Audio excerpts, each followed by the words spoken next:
베드로가 바깥들에 앉았더니 한 여종이 나와 이르되 너도 갈릴리 사람 예수와 함께 있었도다 하거늘 베드로가 모든 사람 앞에서 부인하여 이르되 나는 내가 무슨 말을 하는지 알지 못하겠노라 하며 앞문까지 나아가니 다른 여종이 그를 보고 거기 있는 사람들에게 말하되 이 사람은 나사렛 예수와 함께 있었도다 하매 베드로가 맹세하고 또 부인하여 이르되 나는 그 사람을 알지 못하노라 하더라.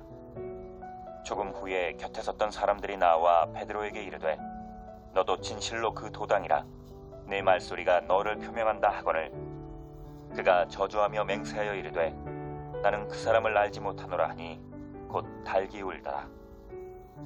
이에 베드로가 예수의 말씀에 닭 울기 전에 내가 3번 나를 부인하리라 하심이 생각나서 밖에 나가서 심히 통곡하니라.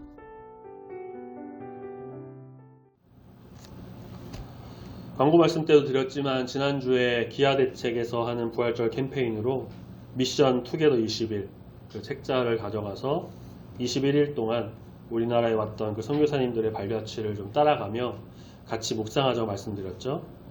오늘부터 보시면 부활주일까지 딱 21일 정도 보실 수가 있어요.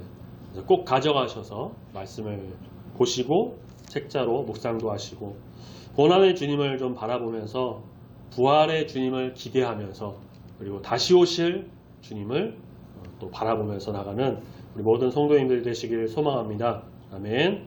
사순절이라는 기간이 있습니다. 아마 아시는 분도 계실 텐데 부활절 기준으로 그 주일을 빼고 평일만 해서 40일, 앞으로 40일 시작하는 날은 항상 수요일이어서요. 그 시작하는 수요일을 재수요일이라고도 하는데 그 40일 동안 경건의 생활을 갖고 더 주 앞에 나아가고자 정한 기간을 말합니다. 그런데 우리 교회가 속한 대한예수교 장로회 합동교단은 사순절을 지키지 않습니다. 총회에서 몇 년 전에 그렇게 결의를 했는데 이유는 너무 길어서 다 설명드리기엔 좀 시간이 걸리고요. 제일 중요한 건 뭐냐면 종교개혁 시대 때 칼빈을 비롯한 종교개혁자들이 이 사순절을 폐지하자고 했고 그 종교개혁자들의 그 뜻을 따라온 우리 교단이 이제 그렇게 사순절을 지키지 않는 것으로 이 사육제와 같은 이 기간을 지킬 필요가 없다. 오히려 사순절 지키는 것이 과거 로마 가톨릭으로 돌아가는 것이나 마찬가지다라고 했습니다. 어쨌든 우리 교회는 이렇게 총회가 결의한 데에 따라서 사순절이라는 기간을 따로 이렇게 지키지는 않지만 우리가 고난주간 그리고 부활절 바로 그 전주인 종려주일 또 부활주일 이렇게 앞둔 이 시점에서 정말 경건한 마음으로 더 경건한 마음으로 주님을 생각하고 경건한 생활을 하는 우리 모두가 되어야 할 것입니다. 디모데후서 1장 8절에 보면요. 오직 하나님의 능력을 따라 복음과 함께 고난을 받으라 라고 말씀하고 있습니다. 고난은 받기 싫어서 막 떼쓰고 피하고 그냥 짜증나는 일로만 생각하는 것이 아니고요. 주님이 주시는 고난임을 알고 또 주님께서도 우리보다 더 심한 고난을 받으셨다라는 것을 우리가 알기 때문에 우리는 그리스도인으로서 오직 하나님의 능력을 따라 복음과 함께 예수님과 함께 고난도 달게 받아야 합니다. 우리 모든 삶에서 고난이 찾아오게 된다면 십자가를 바라보고 예수님을 바라보고 그래서 믿음으로 승리하는 귀한 삶을 살아가는 저와 여러분이 다 되기를 소망합니다. 아멘. 그런 면에서 한번 생각해 봤을 때 오늘 말씀에 등장하는 베드로는 본문 시점에서만큼만 보자면 아직 뭐랄까요? 정신을 못 차렸다랄까? 베드로는 예수님의 12 제자 중에서 단연 으뜸이라고 할 수 있었습니다. 항상 주님을 따라다녔고요. 주님의 이적을 직간접적으로 경험했습니다. 바다 위를 걷기도 했어요. 예수님 변화되는 것을 보기도 했어요. 여러 가지를 주님 가시는 곳이면 어디든 따라가겠다고 호언장담까지 했습니다. 예수님께서 제자들에게 너희는 나를 누구라 하느냐 했을 때 베드로가 앞서서 아주 자신 있게 주는 그리스도시요 살아계신 하나님의 아들이십니다 라고 고백도 했어요. 칭찬도 받았죠. 그런가 하면 또 이어서 예수님께서 유대인들에게 이제 붙잡혀서 고난을 받고 십자가 죽임을 당할 것이다 하니까 주님 그러면 안 됩니다 라면서 막 말렸다가 사탄아 물러가라라고 하는 아주 호된 책망을 듣기도 했습니다. 베드로가 어부 출신이어서 뭐 그런지는 잘 모르겠는데요. 굉장히 호탕한 성격의 소유자로 알려져 있고요. 어떻게 보면 좀 거친 면도 있습니다. 겟세마네 동산에서 예수님 붙잡히실 때 가지고 있던 칼을 꺼내서 제사장의 종의 귀 잘라버리기도 했죠. 불같은 성격. 그만큼 의협심도 강하고 충성심도 있고 좀 남자다운 사람이지 않았나 생각해 볼 수 있어요. 근데 이런 베드로인데 좀 전에 말씀드린 것처럼 오늘 본문 말씀에서만큼은 아직 정신을 못 차린 듯한 그런 어떠한 모습. 예수님께서 겟세마네 동산에서 대제사장과 유대인들에게 붙잡혀 가시고 마태복음 26장 56절에 보면요. 거기에 있던 제자들이 예수님을 버리고 다 도망갔다라고 합니다. 58절에는 베드로만 멀찍이 예수를 따라서 대제사장의 집들에까지 가서 그 결말, 그러니까 예수님께서 어떻게 되시는지를 보려고 하인들 그 사람들 틈에 껴서 하인인 척 하면서 구경을 했다는 거죠. 당시 시대가 뭐 지금처럼 밤에 그렇게 밝은 그런 때도 아니어서 어두우니까 이렇게 뒤집어 쓰면 자기를 못 알아보리라 생각했던 겁니다. 그런데 걸렸어요. 한 여종이 베드로를 알아봅니다. 오늘 읽은 69절. 너도 갈릴리 사람 그 예수와 같이 함께 있었던 그 사람이구나. 예수님의 첫째가 되는 제자, 항상 따라다녔던 사람, 소위 뭐 수제자라고도 불리는. 그런데 예수님이 뭔가 죄를 지어서 붙잡혔고요.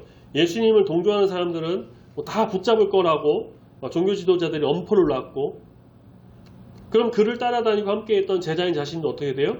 같이 함께한 사람이라고 하면 당연히 붙잡히게 될 일이죠. 그래서 예수님 부인합니다.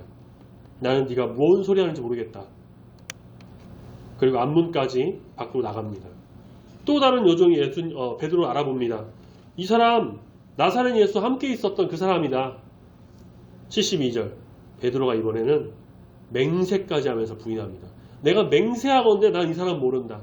난 절대 나랑은 상관없는 사람이다. 조금 더 시간이 지났어요. 곁에 섰던 사람들이 다시 베드로 알아봅니다. 너 보니까 그 도당, 그 예수라고 하는 그 사람 무리 중 하나네. 너 얼굴은 가렸지만 목소리 말투를 보니까 딱 그 사람 중에 하나였네. 74절 베드로가 이제는 저주까지 하면서 아마도 예수님을 저주했을 가능성이 높죠. 나는 그 사람 모른다.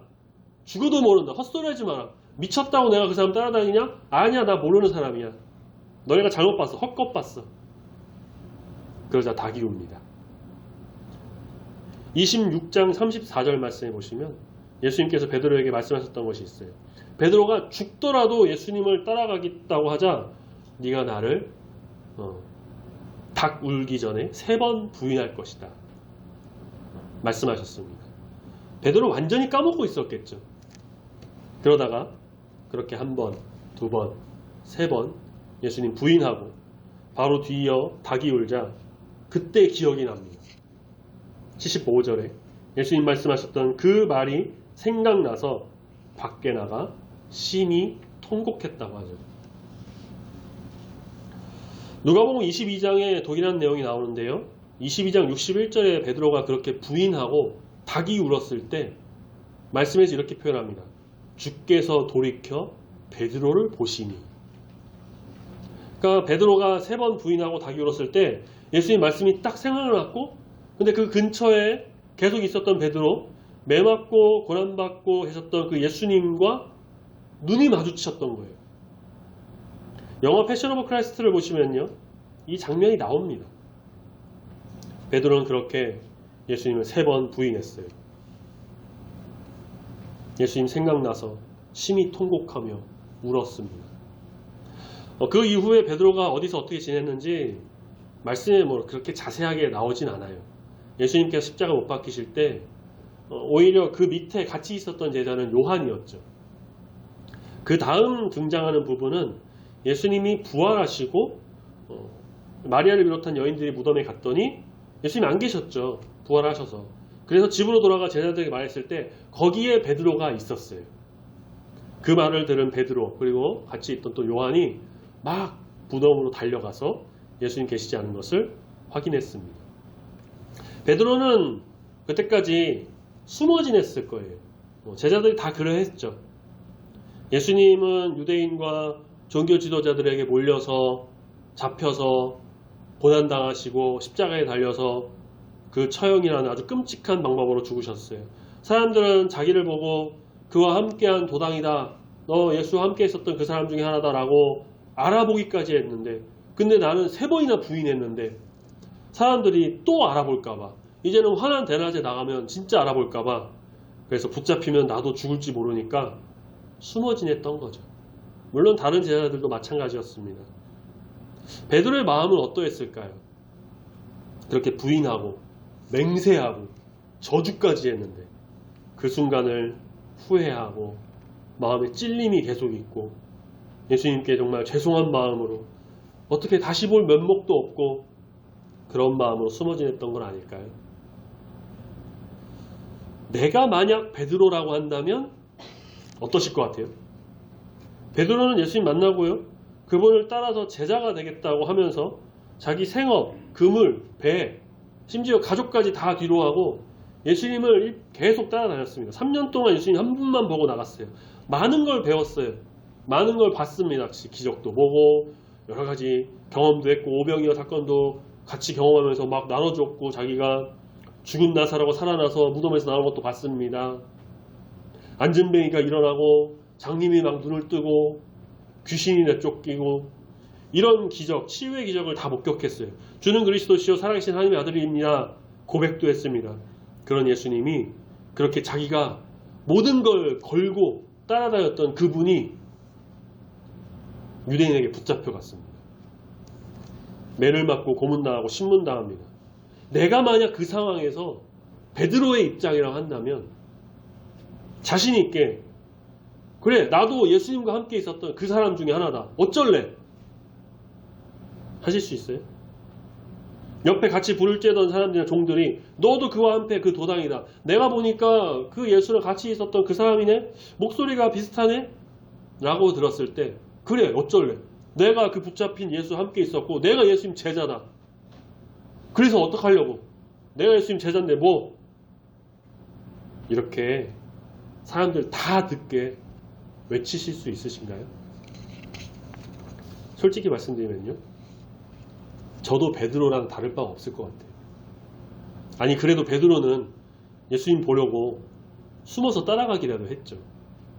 마가복음에 나오는 혼입을 두르고 따라가다가 붙잡혀서 입을 벗어버리고 발가벗은 채로 도망가는 그 모습이 혹시 내 모습은 아닐까? 우리 성도님은 어떠십니까? 근데 그 누구도 베드로의 이 모습에 대해서 비난하고 욕하지 않습니다. 아니 그렇게 할 수가 없어요. 왜냐? 베드로의 모습이 내 모습과 사실 크게 다르지 않기 때문입니다. 믿음의 사람도 이렇게 흔들려 넘어질 수 있어요. 주님의 제자라고 자신하면서 내가 죽을지언정 예수님 부인하지 않겠다. 호언장담해도요. 이런 상황에서는 흔들리고 넘어질 수도 있다라는 거예요. 주일 저녁 예배 시간에 다윗 보고 있죠. 다윗도 그랬습니다. 하나님 마음에 합한 사람, 하나님 마음에 정말 든 사람, 찬양하는 자, 예배하는 자, 정말 신령과 진정으로 주님을 바라보면서 신실하게 주를 믿고 의지했던 그도 어렵고 힘든 상황에서 자기 힘을 의지하고 세상적인 방법을 사용하고 죄를 짓기도 하고 그래서 그를 도왔던 제사장들이 다 죽는 그런 일도 겪었죠. 넘어지고 자빠지고 흔들리고 혼란에 빠집니다. 그래서 이 말씀을 보면서 베드로 막 욕하면서 베드로는 진짜 나쁜 놈이네. 이거 이러면 안 되지. 배신자, 죽일 놈. 어떻게 예수님 부인하고 저주까지 할 수 있어. 베드로 그랬으면 안 된다. 라고 설교하는 분들을 제가 본 적이 없어요.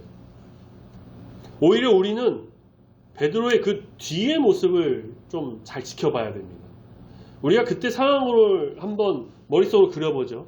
닭이 3번 울었어요. 베드로가 그래서 예수님이 하셨던 말씀, 내가 닭 울기 전에 3번 날 부인할 것이다. 말씀이 떠오릅니다. 그래서 뉘우칩니다. 밖에 나가 통곡하면서 울어요. 부인을 했던 자기 모습을 후회하고 또 후회합니다. 통곡하며 울면서 자기 연약한 모습을 주님께 막 아뢰면서 기도합니다. 회개해요. 다윗도 죄를 지었어요. 앞서 말씀드렸지만 하나님 마음에 합한 사람이고 그런 사람이었지만 다윗도 여러 간음죄, 살인죄 지었죠. 그리고 나단 선지자 통해서 하나님께서 나단 선지자를 보내셔서 호되게 야단맞고 그 즉시 하나님께 바로 그 자리에서 회개합니다. 누가복음에서 베드로가 예수님 부인하고 다 울었을 때 주께서 돌이켜 베드로를 봤다고 말씀드렸죠. 어떤 학자는 이 부분에 대해서 이렇게 설명합니다. 이것이 단지 예수님이 그 힘겨웠던 순간에 고개를 잠깐 들어 베드로를 쳐다보거나 네가 날 부인해? 째려보거나 그랬던 거 아니라 베드로의 그 눈길을 통해서 그리스도로부터 어떤 그 능력이 나가 베드로를 그 순간 고쳤고 베드로 안에 있던 은혜의 뿌리를 건드렸고 그래서 베드로가 그 은혜를 붙잡고 다시 일어설 수 있도록 도왔다라는 거예요. 물론 베드로는 인간적인 마음으로는 무섭고 떨려서 숨어서 피했어요. 하지만 그는 후회했고 회개했고 통곡했고 예수님의 그 눈길로 다시 일어설 수 있는 힘이 이미 조금씩 자라고 있었던 겁니다. 베드로의 이 모습과 아주 극명하게 대조되는 한 인물이 있어요. 같은 제자 중 하나였지만 예수님 팔아넘긴 가룟 유다. 다음 주 볼 말씀의 배경이 되는 겟세마네 동산에서 예수님께서 기도하실 때였는데 가룟 유다는 대제사장과 유대인들과 또 군인들 이끌고 예수님 계신 곳으로 찾아갑니다. 산이 어두웠기 때문에 누가 누구인지 분간하기 어려웠고요. 그래서 예수님을 잘 아는 예수님 이 시간에 어디서 어떻게 뭐하고 있을 거다 기도하고 있을 거다 그것도 잘 아는 가룟 유다가 왜냐면 제자였기 때문에 그 가룟 유다가 사람들에게 신호를 주기로 합니다. 사인을 맞춘 거죠. 자기가 입 맞추는 사람이 예수다. 그렇게 군인들과 예수님 앞에 선 가룟 유다가 예수님께 입맞춤합니다. 그러자 예수님, 유다야, 내가 입맞춤으로 인자를 파느냐? 예수님은 그때도 끝까지 이 유다를 생각하시면서 그렇게 말씀하셨는데 유다는 뉘우치는 기색 하나 없이 계속 악행을 저지릅니다. 베드로는 예수님 부인하고 나가서요. 통곡하며 울며 후회했고 회개했고 주님이 주시는 그 마음을 다시 받아들이고 죄송합니다. 부활하신 예수님을 다시 만나서 모든 것이 회복되어 가지고요. 신약시대의 그 초대교회의 기둥으로 세워지게 됩니다. 그는 자신의 모든 걸 다 바쳐서 정말 예수님을 전하는 증인이 되었고요. 자기가 말했던 그대로 목숨도 아까워하지 않으면서 그렇게 예수님의 증인으로서 전파하며 나갔어요. 반면 가룟 유다 예수님께서 붙잡혀 가시고 자기가 스승을 팔았다는 것에 대한 후회는 있었지만 회개는 없었어요. 그리고 스스로 목숨을 끊고 말죠. 후회하는 것으로 그치면 안 됩니다. 회개를 해야 됩니다. 유다는 지금까지도 예수님을 판 배신자로 남아있어요. 그 누구도 유다를 동정하거나 인정하지 않습니다. 외국의 사람들은 성경 인물로 이름을 쓰는 경우가 굉장히 많죠. 베드로, 피터, 요한은 존, 야고보, 제임스, 또 뭐 있죠? 다윗, 데이비드, 누가도 있어요. 루크라는 폴, 바울, 조셉, 요셉.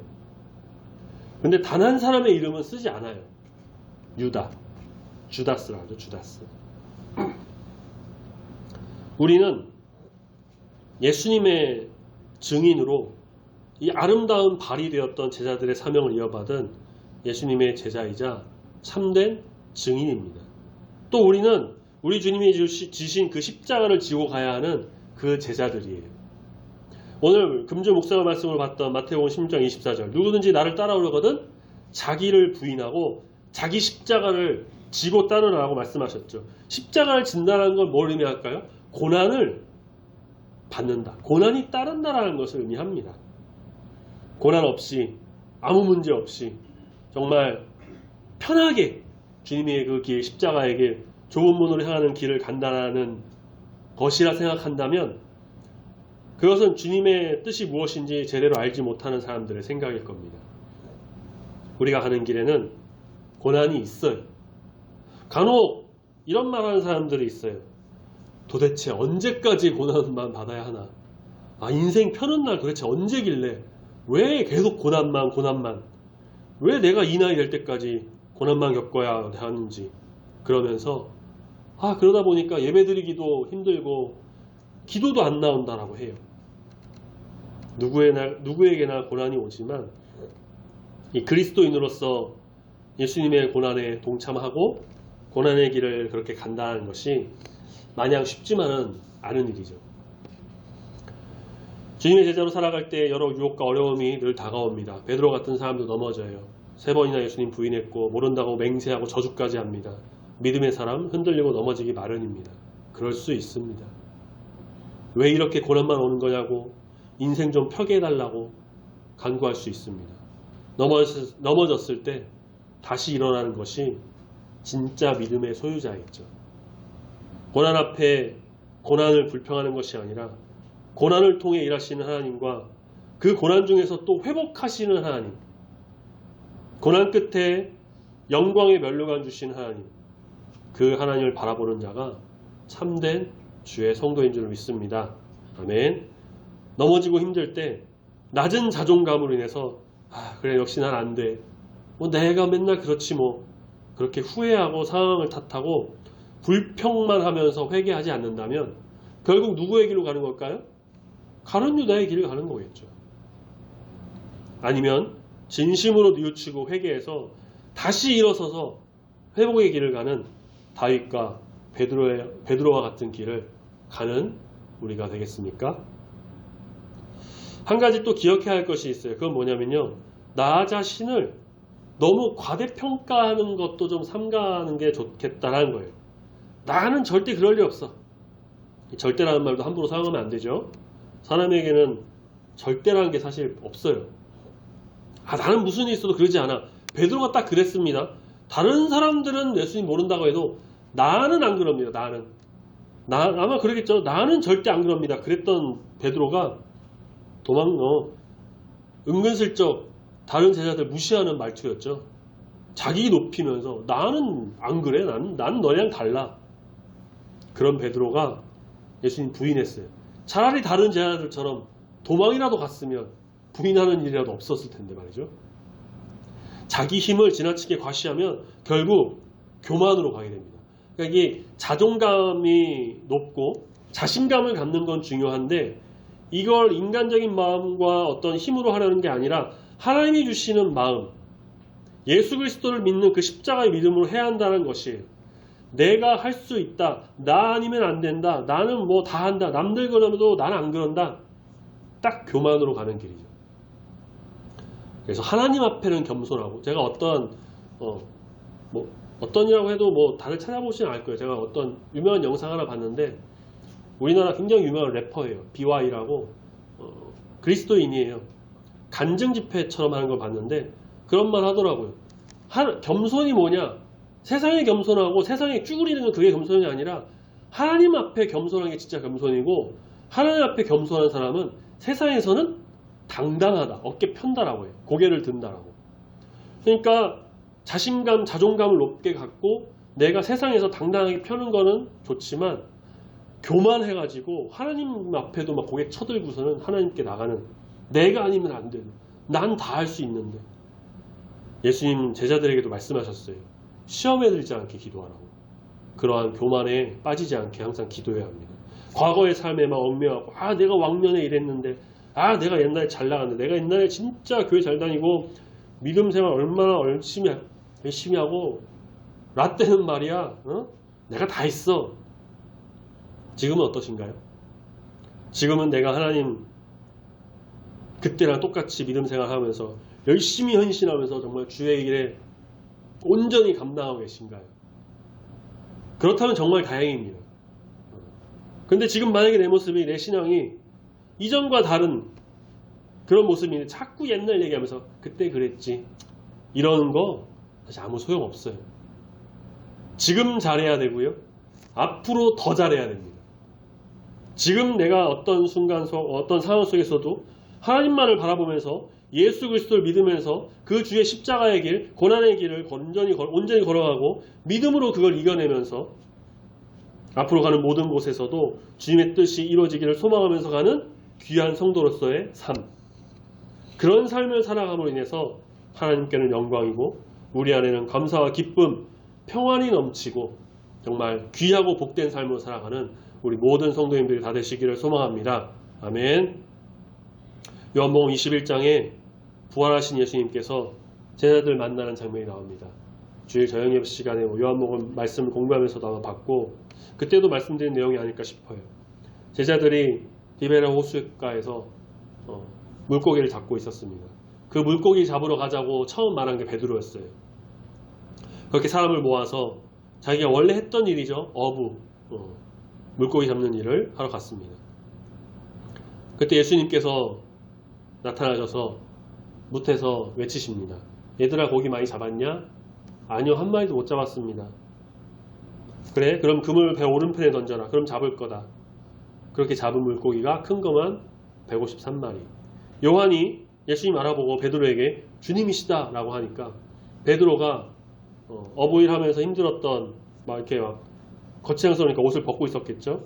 겉옷을 두르고 그대로 바다로 뛰어들어서 헤엄쳐서 육지로 올라옵니다. 예수님께로 옵니다. 이미 불을 피워서 먹을 준비를 하고 계셨던 예수님과 함께 생선을 가지고 다 모여서 식사를 하죠. 당연히 예수님이셨기 때문에 당신 누굽니까? 묻는 사람이 아무도 없었다고 해요. 자, 식사 마치고 예수님께서 베드로에게 물으십니다. 시몬아, 네가 나를 사랑하느냐? 네, 주님. 내가 주님을 사랑하는 줄 주님이 아십니다. 내 어린 양을 먹여라. 시몬아, 내가 나를 사랑하느냐? 네, 주님, 그렇습니다. 주님, 내가 주님을 사랑하는 줄 주님이 아십니다. 내 양을 쳐라. 시몬아, 내가 나를 사랑하느냐?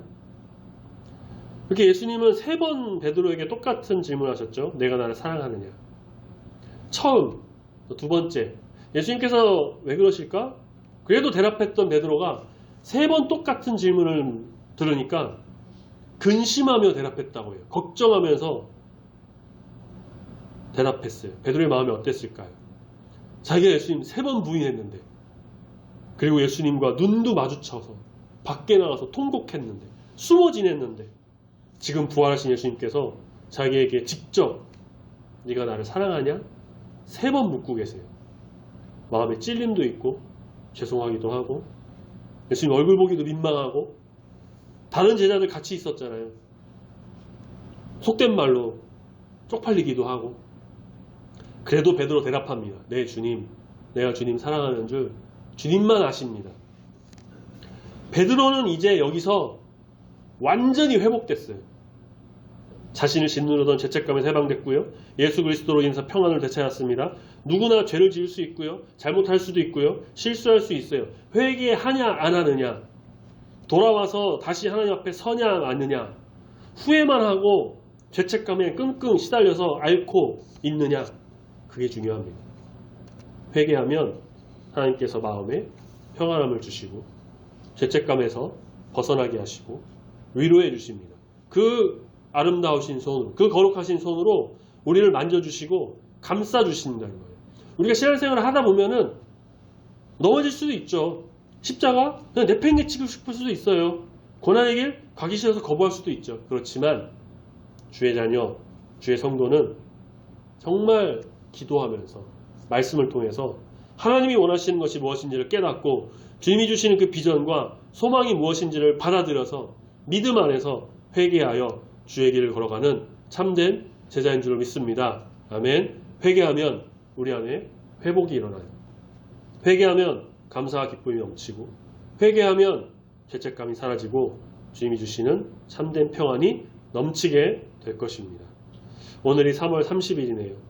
마지막 주일, 3월 마지막 주. 이제 4월이 되면 앞서 말씀드린 것처럼 종려주일, 고난주간, 부활주일 금방 찾아오게 되죠. 이 시간을 지내면서 우리가 더 주님의 그 십자가 그리고 고난 생각하고, 만약 우리가 주님을 따르지 않는 어떤 죄의 길로 갔던 게 있다? 즉시 회개해야죠. 그래서 정말 주님의 그 십자가의 보혈을 믿고 의지하면서 감사와 기쁨을 정말 주 앞에 온전히 드리는, 그 모든 것을 누리며 나가는 우리 모든 성도님들이 되시길 소망합니다.